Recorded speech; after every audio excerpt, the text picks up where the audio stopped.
Hi, my name is Dan Sokol, and I wanted to talk a little bit today about kids' rights when parents are going through a separation or divorce.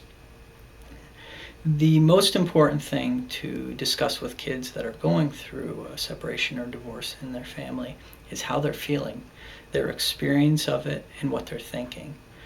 I heard a statistic from a colleague that only 20 minutes is spent in the length of a separation or divorce actually discussing it with children. And asking them how they feel is key to understanding their experience and key to allowing them to have a voice in what's going on in the background. It's also really important with younger kids to observe and monitor their play and to not react to a shift in their play that might become more sad and sorrowful or mourning or more angry and impulsive or easily frustrated. Because a lot of times with younger kids, through their play, we see their experience to the rest of the world that they can't yet speak. And so they do work through a lot of stress through play, monitoring that, also talking to them about what you're observing and maybe what you're worried about or experiencing when you see them play like that. It could be really helpful to them having an open door to discussing their experience or their feelings with what's going on in their family. It's also really, really important that as adults, when there's conflict in a family, that we remember there are kids. There are kids around, and there are kids that need to be kids.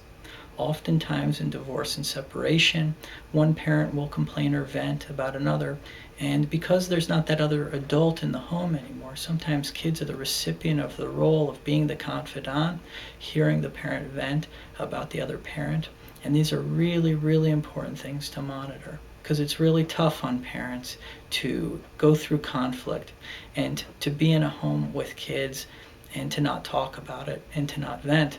It's very difficult, but it's important that kids are allowed to be kids, that they don't fulfill the role of the confidant, the secret keeper, that they don't fulfill the role of the person that receives the parents venting. Another key and important thing to remember with kids is that it's really, really important for them not to be investigators and information gatherers for the other parent about the other parent. They should be allowed to have open and free experiences in the time they spend with the other parent without having to give information on how things went. Now, in some significant circumstances, there are things to be worried about with kids and the other parents. So that leads me to my last key point, that kids should not be a part of retaliation or vengeance in a separating couple. They should really be protected in all these key factors from the experience of frustration and anger and wish for vengeance that happens when couples separate, especially when there's really, really bitter feelings between both. But to protect kids and to allow them to be kids is the key thing that can happen with a family that's separated or divorced. To allow them to have that experience and to process it and to understand how they feel about that is also very, very important. I thank you very much for your time. I hope this video was helpful.